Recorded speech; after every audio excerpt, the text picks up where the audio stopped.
Assalamu alaikum wa rahmatullah. Que la paz y las bendiciones de Allah sean con todos vosotros. Bienvenidos de nuevo a las llaves del cambio.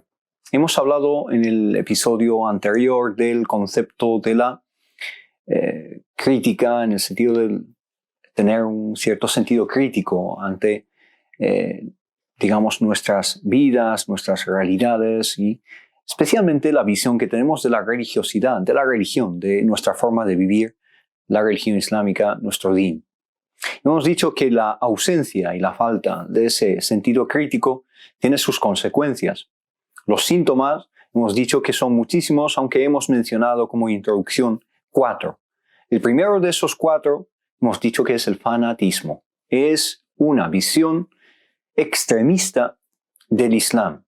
Y esto se ha dado en todas las religiones, o al menos en las grandes religiones, ¿no?, más extensas en el mundo. Se ha dado en el cristianismo, se ha dado en el judaísmo, se ha dado en el budismo, en el hinduismo, y ninguna religión puede decir que no ha sufrido los efectos del fanatismo. El Islam, en sus referencias, nos indica que tenemos que tener cuidado con esto. Indica que la finalidad de enviar al profeta Muhammad sallallahu alaihi wasallam, que la paz sea con él, no es para juzgar a la gente, sino que para hacer llegar un mensaje dado con clarividencia, como dice el profeta Muhammad sallallahu alaihi wasallam en el Corán. Allah subhanahu wa ta'ala le dice que diga que este es mi camino con clarividencia. Ala basiratin ana wa man ittaba'ani. Yo y mis seguidores vemos las cosas con claridad, basadas en una visión correcta de lo que tengo, que es la revelación divina. También, además de decirle Allah subhanahu wa ta'ala al profeta Muhammad sallallahu alaihi wasallam que su función no es de juzgar a la gente, también les dice a otras comunidades, como las comunidades de la gente del libro, cristianos y sobre todo a judíos, les dice que una de las finalidades del profeta Muhammad sallallahu alaihi wasallam es aliviar esas constricciones y esas limitaciones que ellos mismos se habían autoinfligido en cuestiones legales y en ámbitos teológicos muy rebuscados, ¿no?, y muy rizados.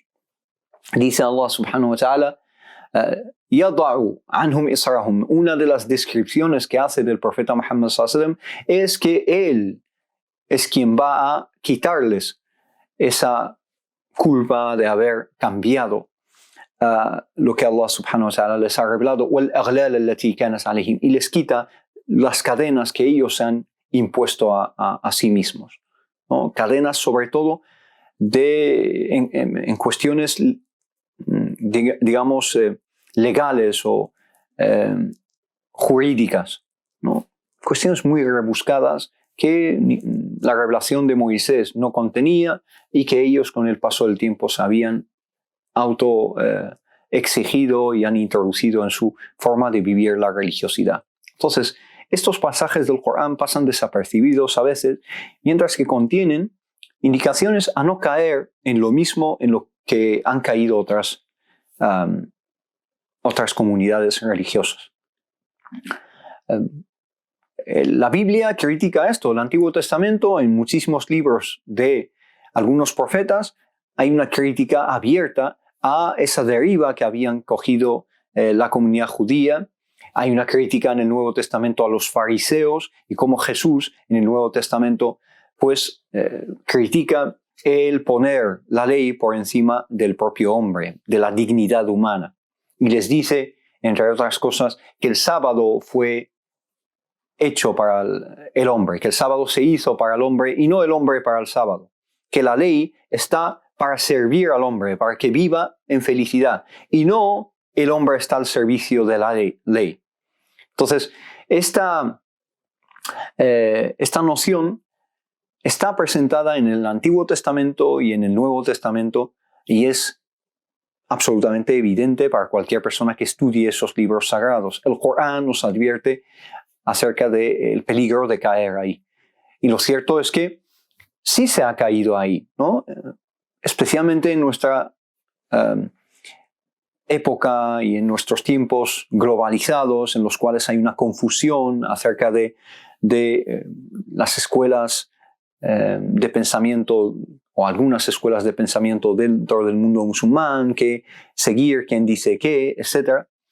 Hay una confusión porque se ha debilitado activamente y conscientemente después del colonialismo lo que es el Islam tradicional, el Islam basado en el Corán y la Sunna, que se ha enseñado durante milenios, durante muchos siglos sobre todo. Estamos hablando de una tradición de 1400 años precisamente. Entonces, ¿esto qué ha dado? Ha dado personas que no están formadas, que no pertenecen a esa tradición, que no pertenecen a,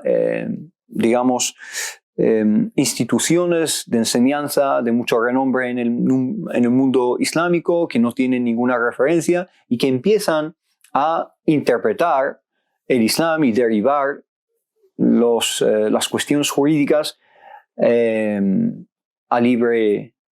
a su libre albedrío, ¿no? Y eso nos ha llevado a personas que han caído en el fanatismo, en el sentido que se han autoproclamado como jueces y justicieros, ¿no? Un juicio constante a los demás. Tú te pego la etiqueta de kafir, ya no eres musulmán, ¿por qué dices esto o por qué has hecho lo otro? Tú eres un fasiq, eres una persona desviada, tú eres una persona tal. Las etiquetas que van pegando a todo el mundo. Y además de esas etiquetas, han entrado en unos debates totalmente vacíos, totalmente estériles, debates acerca de la teología, quién es Jebri, quién es Qadari, quién es no sé qué. Y son debates anacrónicos, debates que se dieron hace 1000 años con los Mu'tazila y con los diferentes grupos y diferentes escuelas teológicas o de pensamiento de la época. Y hoy intentan rebuscar ahí en esos episodios de la historia y sacar de ahí nuevas etiquetas que poner a las personas. Esa es una violencia verbal, pero es una violencia religiosa. Intentar vilificar a las personas y ejercer una violencia contra ellos a partir de la religión, usando la religión como arma, instrumentalizando la religión. Y esa violencia que al principio empieza con una violencia verbal y una violencia psicológica religiosa y una exclusión del ámbito espiritual islámico, no tarda en convertirse en una violencia física. Y esa es la deriva que sigue naturalmente el fanatismo. El fanatismo simplemente se va haciendo más rígido, más prohibitivo, más excluyente, hasta convertirse en una violencia física. Primero te elimino de mi círculo religioso y luego pienso en eliminarte realmente y físicamente. Entonces, esta es una deriva tremendamente peligrosa de la religiosidad. Y además, como antesala a esa deriva, existe una reducción del Islam a lo meramente exterior, unas manifestaciones de la religiosidad totalmente exteriores, ¿no? La religiosidad la hemos reducido a manifestaciones como la barba o como la vestimenta, en el caso de los hombres, o en el caso de las mujeres a las prendas que llevan. Eso es la marca de la religiosidad. Y eso, islámicamente, por supuesto, es algo elogiable. No estamos hablando de que hay que dejar de vestir de una forma o vestir de otra. Pero no se puede reducir el Islam a unas prendas. El Islam es mucho más que eso. El Islam es mucho más profundo. El Islam emana del corazón. El Islam son valores, son pensamientos, son una serie de sentidos y sentimientos y emociones. Y es una relación, al fin y al cabo, con el Creador. El Islam, al fin y al cabo, es una relación entre el individuo y Allah subhanahu wa ta'ala, que es el Creador y el sustentador. Y luego lo demás, lo exterior, es una manifestación de esa relación preexistente y más profunda, que es el corazón. Y como hemos ya explicado en un episodio anterior, el corazón es mahallu nazarillah, es donde más se fija Allah subhanahu wa ta'ala. Y en ese episodio dijimos que Allah subhanahu wa ta'ala no se fija en nuestras formas y en nuestros cuerpos, en la medida que se fija en nuestros corazones y en nuestras acciones. Primero en los corazones y las acciones, y luego ya lo demás viene en un, digamos, segundo plano. Entonces, la reducción del Islam a lo exterior, y luego esto va acompañado a una reducción del Islam solo a lo formal o a lo jurídico. ¿El Islam qué es? Es una serie de medidas legales. Esto es lícito, esto es ilícito, y esto es lo único que sé del Islam. Ahí termina mi experiencia y mi vivencia del hecho religioso islámico. Halal, haram, una dualidad, blanco-negro, es casi algo monocromático. No se ve la realidad con diferentes colores y sus diferentes dimensiones y sus complejidades. La reducción del Islam a lo formal, a lo aparente, a lo exterior, a lo externo, a lo jurídico, es algo preocupante. Preocupante en el sentido no de que lo jurídico no forme parte del Islam. No, eso está fuera de cuestión. Por supuesto que existe un ámbito jurídico y tenemos una ciencia que es el fiqh. No estamos diciendo eso, ni muchísimo menos, sino que no se puede reducir solo a eso. El Islam, antes de ser solo los 5 pilares y los rituales de los que habla el profeta Muhammad sallallahu alaihi wasallam, como hemos explicado en un episodio en el cual hablamos de las 3 dimensiones del Islam, el Imán y el Ihsan, es una vivencia jurídica y ritualista, pero también es una dimensión teológica, unas creencias y unas relaciones con el mundo visto y el mundo no visto, y con Allah subhanahu wa ta'ala, y con los ángeles, unas creencias en el mensaje de Allah subhanahu wa ta'ala, en el día del juicio final, en que vamos a rendir cuentas, una serie de creencias, pero también es un código ético y moral, que es el ihsan, que es una actitud de excelencia ante todo y algo que gobierna nuestras acciones. Nuestras acciones deben ser guiadas por esta conciencia de la presencia ante Allah subhanahu wa ta'ala, de la que hemos hablado en su día. Entonces también tenemos que tener cuidado y cierta resistencia a la reducción del Islam a lo meramente jurídico o lo meramente formal. Entonces, tenemos que tener en cuenta que incluso la ley, lo que se llama Sharia, ¿no?, el corpus legal dentro del Islam, o las medidas que incluyen incluso los rituales, etc., dentro del Islam, vienen gobernadas por principios que son, por así decirlo, los maqasid, las finalidades, que es una palabra casi olvidada, que solo utilizan académicos, y nosotros como personas de a pie casi no conocemos, está fuera de nuestro alcance. Al-maqasid, que cada medida legal tiene una finalidad, es la filosofía detrás de la ley, maqasid al-sharia. ¿Qué es lo que busca la sharia? Sí, esto es ilícito. ¿Por qué? Y esto es lícito. ¿Por qué? ¿Qué es el efecto que busca esa condición de licitud o ilicitud, de halal o haram, en el individuo y en la sociedad y en el colectivo?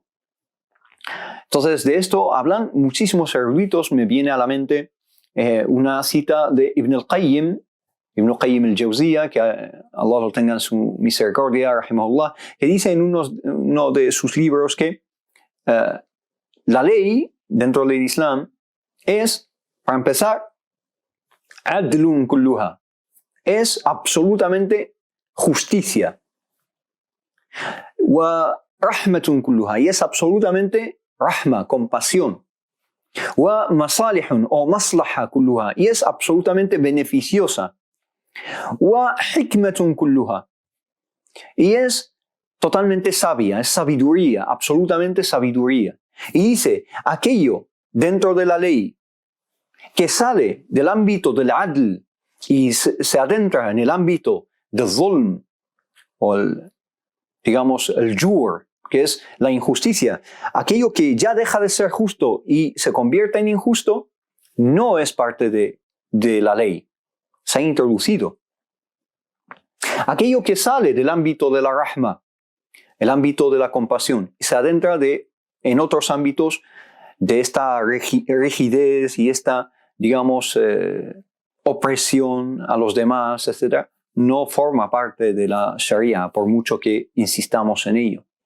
Aquello que sale del masalih, aquello que deja de ser beneficioso y se convierte en algo perjudicial, no tiene lugar en la Sharia, porque la Sharia no busca perjudicar, sino que busca beneficiar. Y aquello que sale de la hikmah, de la sabiduría, y deja de ser algo sabio, algo de sentido común, algo que tiene sentido, y se convierte en algo casi sin sentido, ¿no? Deja de ser parte de la Sharia, porque la Sharia es hakima, y Allah subhanahu wa ta'ala, que es el musharra y el shara, la fuente de legislación dentro de la visión coránica de Allah subhanahu wa ta'ala, Allah es hakim, Allah es sabio, y por lo tanto de él que es sabio no puede provenir algo que carece de sentido y carece de sabiduría. Estas son las palabras de Ibn al-Qayyim, y dice: no son de Sharia estas cuestiones que salen de estos 4 círculos que son la justicia, la rahma, la compasión, el maslaha, que es el beneficio individual y colectivo, y el hikmah, que es la sabiduría. Si se salen de las medidas se salen de esos círculos, entonces dicen no es de Sharia. وَإِن دَخَلَتْ فِيهَا بِالتَّأْوِيلِ, y aunque se introduzcan en la Sharia a través de las interpretaciones de diferentes personas, porque esa es su interpretación y es su esfuerzo personal que les ha llevado a adentrarse en círculos que no pertenecen a la Sharia, sino que son exactamente lo contrario que busca, lo contrario de sus finalidades, que son la justicia, la compasión, el beneficio y la sabiduría. Entonces no podemos reducir el Islam solo a lo jurídico, y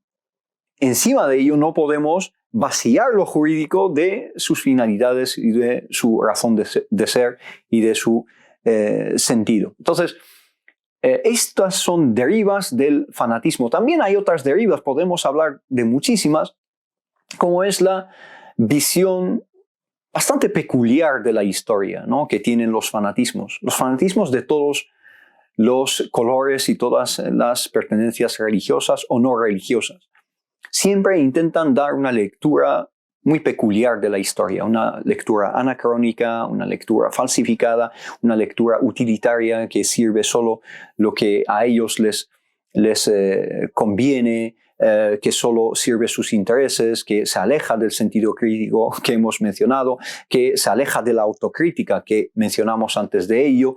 Entonces, esto es algo peculiar de los fanatismos. Lo hemos visto en fanatismos como el nazismo, en fanatismos actuales como la extrema derecha, hace una lectura bastante sorprendente de la historia, y en el fanatismo de color supuestamente islámico, pseudo-islámico, islámico por nombre y no por contenido. También existe esta lectura y esta visión y este análisis de la historia de forma deformada, nunca mejor dicho, y valga en cierto sentido la redundancia.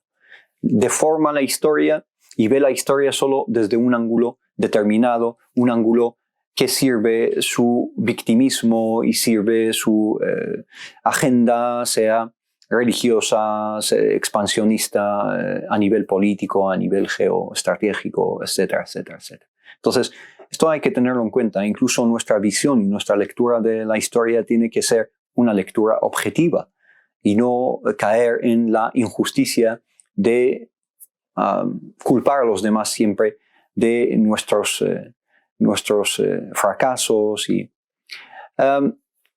Vamos a seguir, inshallah, en el siguiente episodio hablando de otra deriva de la falta de sentido crítico y de autocrítica, que es otro fanatismo, que es esa tendencia a la permisividad, que todo es halal, todo es válido, todo es aceptable desde el punto de vista islámico, y no es también aceptable esa visión porque se aleja de la centricidad de la vía media, la vía recta y la vía correcta de Sirat al-Mustaqim. Estas son llaves del cambio. Solo podemos cambiar nuestra trayectoria sabiendo ubicarnos bien entre estos extremismos en una vía moderada, una vía intermedia. Barakallahu fikum por vuestro tiempo y vuestra atención. E inshallah nos vemos muy pronto en otra llave del cambio, aquí con las llaves del cambio. Barakallahu fikum. Wassalamu alaikum wa rahmatullah. Que la paz y las bendiciones de Allah sean con todos vosotros.